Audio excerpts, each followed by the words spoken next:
Hello everyone. Today I have Sanjay with me. Sanjay did his MBA from IIM Bangalore, and after that Sanjay built a e-commerce and a consulting company with presence in India and Latin America. He had team size of close to 50 consultants, and he has close to 20 years of experience in business consulting. He has worked with large and medium-sized companies. And currently, he's a co-founder and chief revenue officer of Warzogo. Warzogo is an AI-based company working on significantly improving the business performance through last mile productivity improvement and cultural change. Hello, Sanjay. Thanks a lot for joining us. Thanks, Kalpesh. How are you? I'm good. How are you? So to start with, please can you tell us your journey about your startup, you're working, and how have you scaled it up, and what is the current valuation of your startup? Yeah, so actually, I did two startups.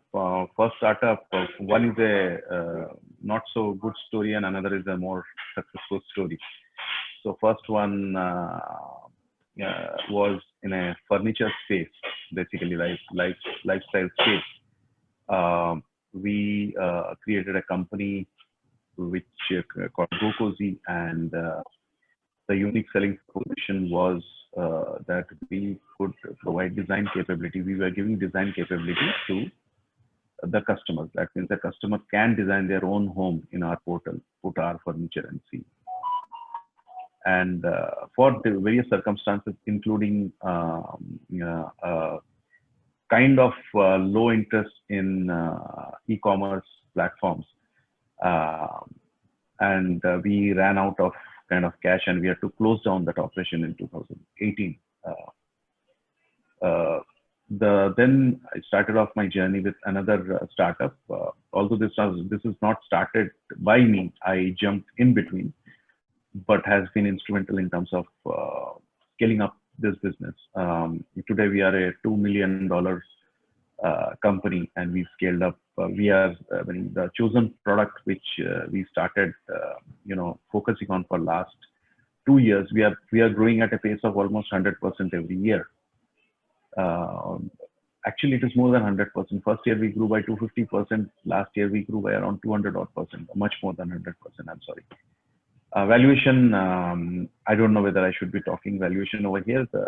Let's say the valuation is anywhere in the range of 30 to 50 million. Great. Yeah. So that is what is our company. The company's name is Warzogo, and as you rightly said, we are into AI, but our roots are in behavior science. Yeah. Good, great. So here the objective of the call or the interview is to give a step-by-step process of, let's say someone has to start a company, a multi-million-dollar company. How should he go about? So I'll start firstly with how should someone identify an opportunity? Like how should he start with the problem statement and the solution part of that?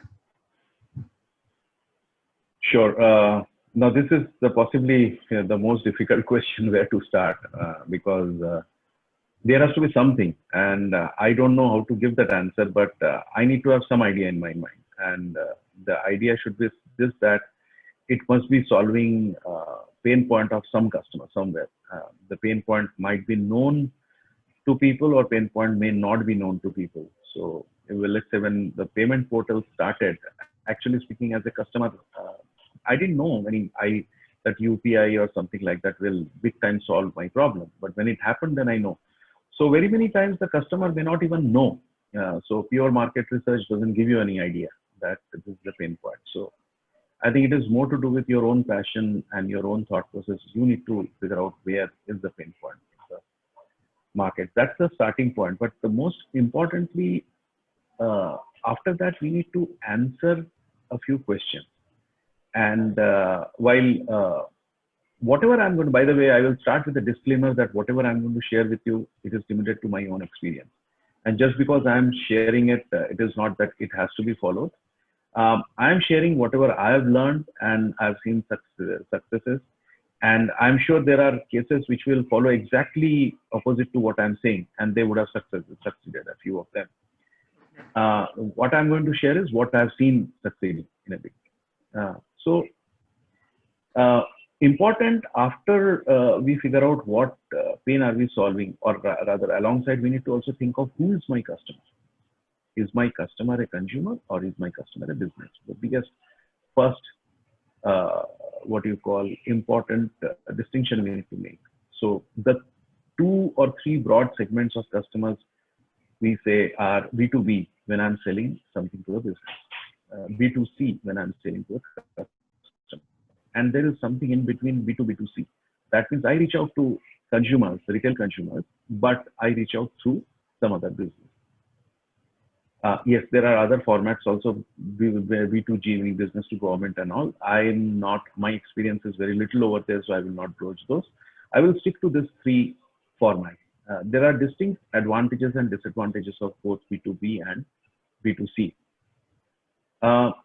Let's first start with B2C. B2C is when I am selling it to consumers. So let's say Flipkart is a B2C, Make My Trip is a B2C portal. So when you sell to consumer, it is like ticket sizes could be small, ticket sizes could be medium, and you have to reach out to a lot of customers. What are the advantages?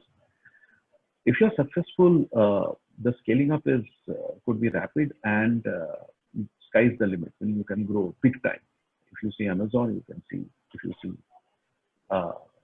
Flipkart, or for that matter, any of those companies, sky is the limit. They can keep growing. It's very large market as long as you are solving a big pain of the customer, whether it is Paytm. So what is the negative? Negative is customer acquisition cost is very high in B2C. And why is it high? Because how will you access customers? You will access customers through, let's say, directly reaching out to them. Today, digitally reaching out to customers is extremely expensive. Any keyword you want to buy or anything, meaning it's almost, digital marketing is almost like a tap. You open the tap and it just sucks out money. So you have big money, then you can actually think of going into B2C. And of course, if you're talking about a very, very small, what you call business, then it's a different thing. But if you are looking at scaling up to, let's say, tens of millions of dollars of business, then B2C, if you want to go to pure B2C, let's say, format, consider that it's going to take a lot of money to scale up. Now let's come to B2B. I solve a problem of a particular business. So let's say banks have some problem of, let's say, reconciliation their data. I'm just taking an example of a startup which was started by my friend in US. He is there are reconciliation of data which the banks have, and he is giving a solution which kind of minimizes the time, effort, cut down costs, cut down. Let's say even is also providing an AI-based solution to reduce the reconciliations. Advantage: if you have a good solution, your revenues are quick to come. Meaning some company somewhere will definitely give you a pilot and try it out. And another advantage is each customer will give you big money. Unlike a B2C, here like initial sale could be of $100,000 or more. Like, in Indian rupee, you may say that sale could be upward of 1 lakh. It could go up to even 4-5 lakhs in the very first sale. This will be, you can say, bulk sale. Shortcoming is sometimes I'm saying the business could be limited. So my friend, as he says, that my entire customer base all over the world is 20 banks. So that's it. It's limited. And in a B2B, you have to be very clear, are you a vertical or a horizontal player? So vertical players are players who focus on a few industry segments. So if I'm in life sciences, I just focus on life sciences. If I'm in financial services, I focus on financial service. Even over there, I need to, be very, very focused. Focus is the name of the game when you are in vertical. In a horizontal, it may be like, I don't care about which industry. My solution is very universal. Again, in both the cases, focus is important. Vertical focus about a particular segment is important. In horizontal, focus on your delivering what you are providing. Solution has to be is very important. If you try to give too many things to too many people, it's a loss to start with. I'll highly recommend that whatever you start in a very, very focused thing. Don't try to add lots and lots of features and give it to the market. Doesn't help. So this is B2B. Personally, if you ask me, I am currently more comfortable. Just a second.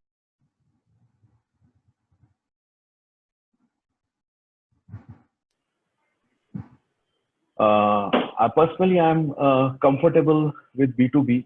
Reason being, you need a small sales force. The team size is smaller, and you can immediately generate revenue within a short period of time. And some of the businesses also give you money to test your concept if the concept is good. So you don't need to necessarily have the finished product, whereas a consumer doesn't give you time, give you a chance to do that. So somebody said that, and I really like that concept, that a startup is like you are sailing in a ship while you are still constructing the ship. You're still building the ship. You don't have a finished ship, and neither do you have the luxury to go to the coast and build the entire ship and then sail. And once you go to the market, once you hit the market, at least first initially hit the market, somebody said that the metaphor is even more, strong. It's like you have jumped from jumped from a plane. You're doing skydiving, and you are falling down. And at that point of time, you are actually making a parachute. You are manufacturing parachute. If you don't manufacture parachute till the time you land, you're dead anyway.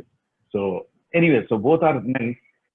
When you initially hit the market, actually the second metaphor is true, and especially when you're in B2C. Now there is a third format which possibly I like the most. It has advantages of both, and it kind of takes care of disadvantages of both the format, which is B2C. I reach out to consumers. I meet lots of consumers, what you call needs, and so the market is very big. But at the same time, I do not reach directly. I go through the market. Now, some easier formats are, let's say, large appliances companies. If I take large appliances companies, how do they sell? Do they come and sell to you directly as a consumer? No, they have Vijay Sales kind of thing, or Chroma, And all this, these are basically businesses. Large distribution centers are kind of businesses. So they sell it to large businesses. Those they sell it to a consumer. So it is B2, B2C. So their deals are not one refrigerator and one washing machine. Their deals are large with each distributor. Similarly, in digital space, there are distribution models are made available by none other than Amazon and kind of Flipkart, wherein they are the key distributors. You kind of onboard on their distribution, and you reach out to them. So that way, you take care of the advantage of reaching to large populations. So and also the disadvantage of you don't have to spend a lot in terms of digital, because there are distributors who take care of that. And the advantage of getting a quick sale is also possible if you choose the right product, what you are trying to do.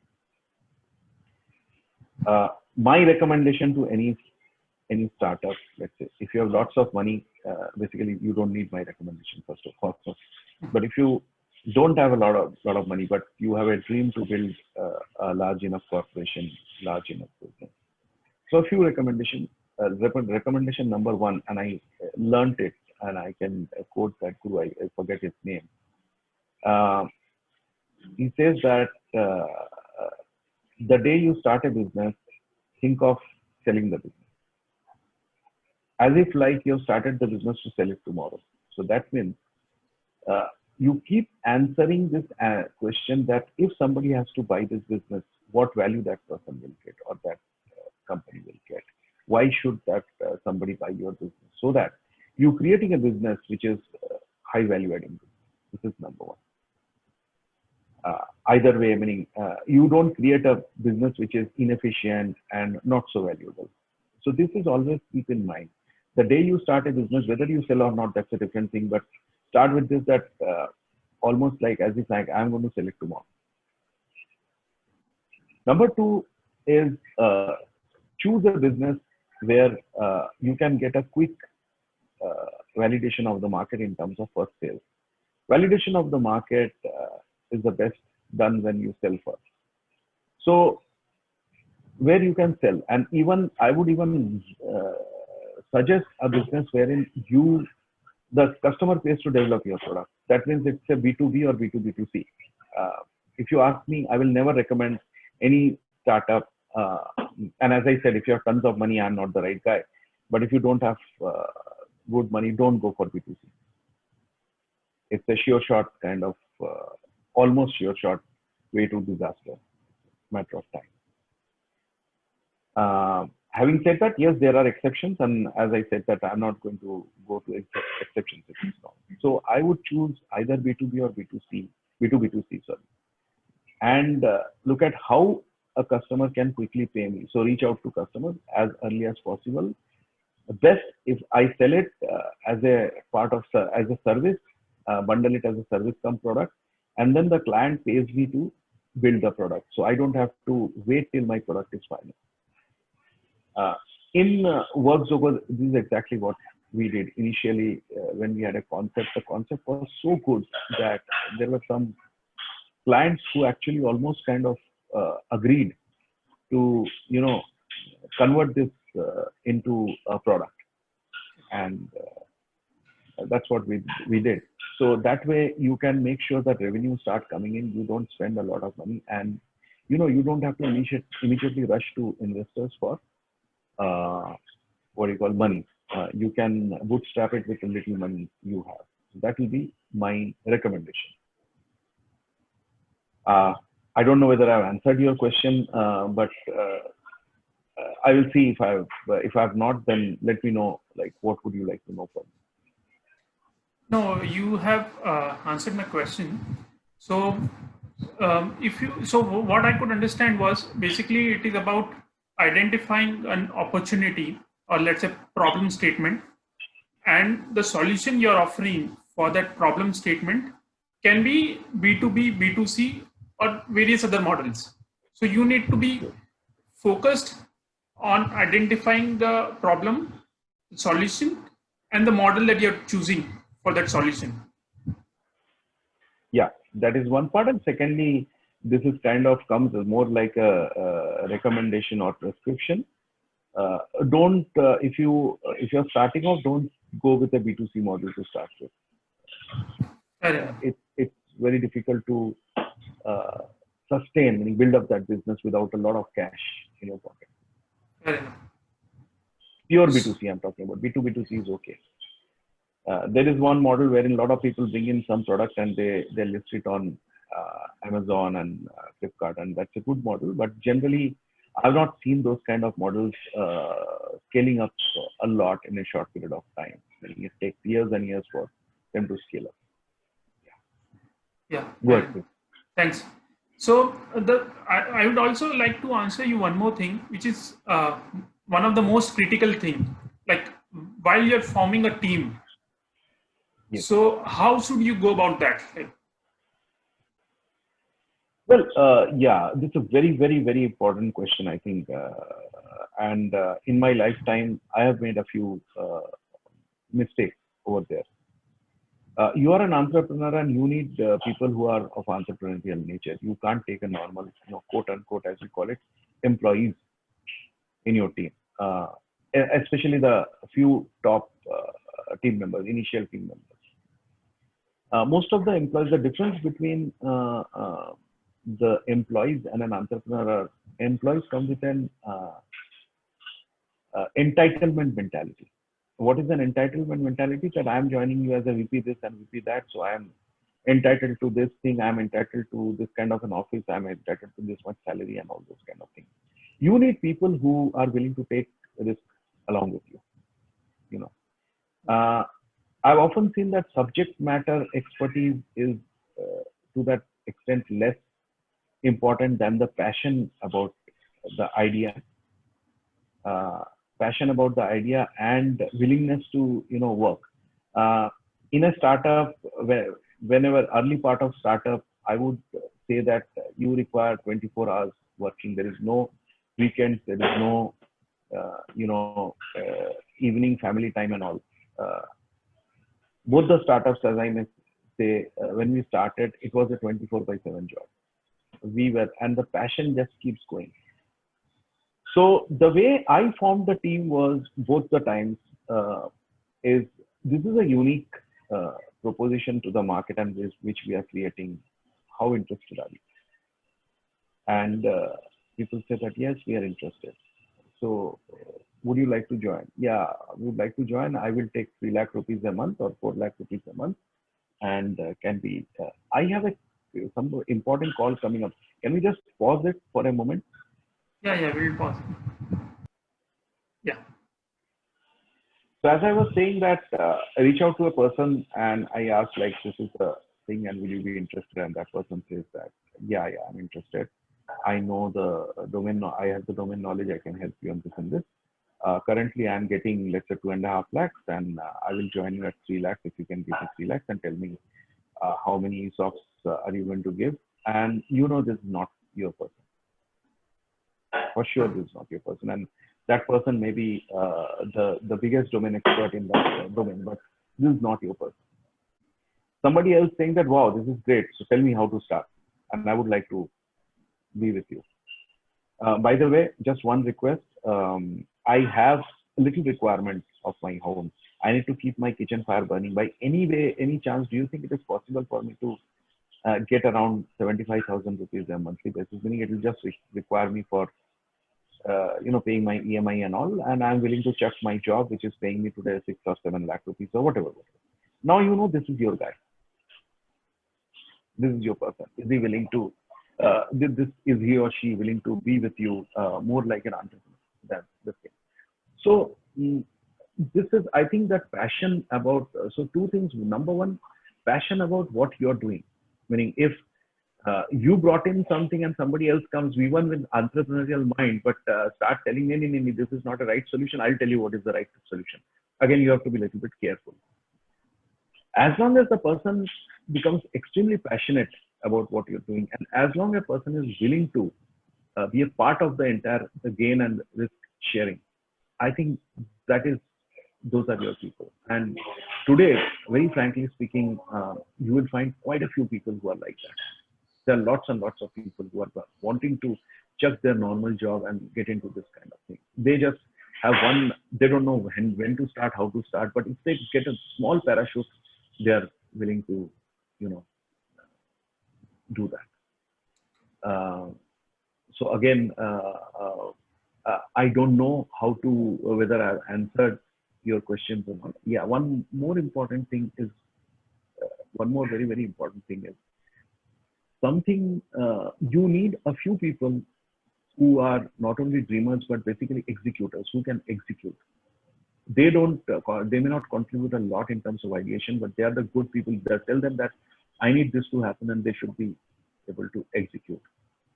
So some execution people will be extremely required. So, and typically I would say the ratio between the ideation people and the execution people should be something like 20% of the people ideation, 80% should be executed, and that's it.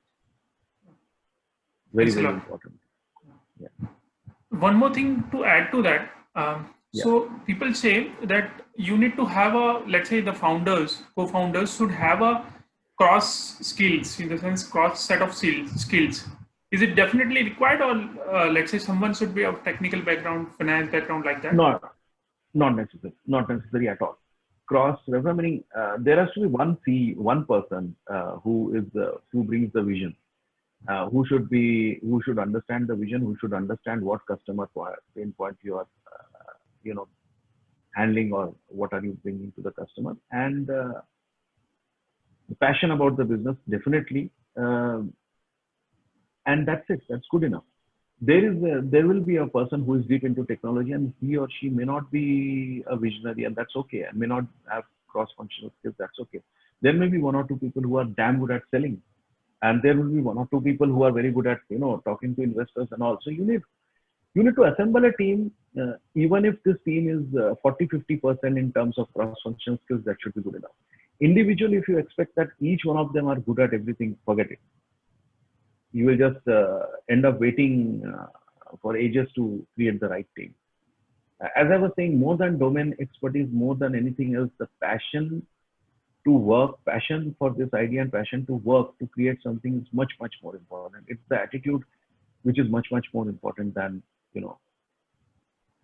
and later on, once you start your money starts flowing in, you can get those people with high skills, and you can employ them as employees at that time. You can have them as employees. But initially, I would say people with high passion will be much, much more important. Yeah. Fine, great. So the next thing would be, let's say, in the journey would be choosing a business model and validating your minimum product or service that you're offering to the market. So how should someone go about that? Yeah. Now, this is a very interesting question, and I would like to caution you over here. It's something I would say that not even required to do. Okay. Why I'm saying is, if you have high conviction about your product, I mean very, very, very, very high conviction of your product, I don't think you need to go to market. Okay. But if you lack conviction, for safety's sake, I would say just go and validate the product. So let's talk about one of the big visionaries, Steve Jobs. How many times did he validate his idea? Have you? No. You might have seen his movies, books. Have you heard him validating his ideas ever? No. He, in the movie called Steve Jobs, the first movie, there is a scene where the Apple kind of reaches back to him in 1999, and he is listening in something called a Discman in those days. And he looks at the Discman. He says these buttons are hopeless. He just hates this button and throws it in the dustbin. Later on, he brings in iPod after a few years, and in iPod there are no buttons. If you want to increase volume, just rotate your finger. Now, at that point of time, let's say if he would have gone and tried to validate this idea in the market with customer, rather than having button, I will give you money, you can rotate in your finger. Customer may not even be able to visualize what they're talking about. Correct. So, if at all you want to do any market research validation, by the time your product concept has to be ready, you need to be able to show, because customers and people are not necessarily, they can envision the product just because you have envisioned the product. And I've seen this happening many a times, and I would like to caution, you go and reach out to a lot of people in terms of validating their product. So let's say you reach out to 25 people to validate your product, you will get 25 different recommendations. And then you get confused, like, what the hell should I do? Should do this and should do that? I would like to recommend that you have conviction about your product, high conviction about your product, very, very, very high conviction about your product. That's required. Does the team member, when you go and talk to a few people to you onboard them as team members, they are the first set of validators. If they get excited, super. Third set of validators, if there is an angel investor, they come and they talk to, they see value, they are the third set of validators, if at all. In my, and I'm going to make a very, very controversial statement over there, that market research is, the importance of market research is always overstated. Market research is, I'm not saying the market research is not important. Market research is important, especially for validating. But market research is only important when you are almost 60-70% sure, and you just want to plug that last 30-40%. You have everything ready. So consider this, that even for price, if I go and do a market research and say that, okay, Kalpesh, will you buy this for 100 rupees? No, you are not at that point of time really in the mood of buying. You're not even in the buying cycle, and you may give an answer. That's not a relevant answer. But when you really want to buy, and at that point of time you say this for 100 rupees, then you must say, no, it's a lot. Or you must say, wow, 100 rupees. At that time, I will get the real response. Okay. So if you want to do validation of your concept and all, go outside and do too much of market research, I think innovation will be dead. Yeah, some of your ideas may not take off, and that's okay. Google, those specs did not take off, and that's okay. You have to live with that. Yeah. Makes sense. So Sanjay, we will be continuing this interview in the second part, so that we can cover the other steps also. Yeah. Fine? Yeah. Thanks sure. a lot. Thank you.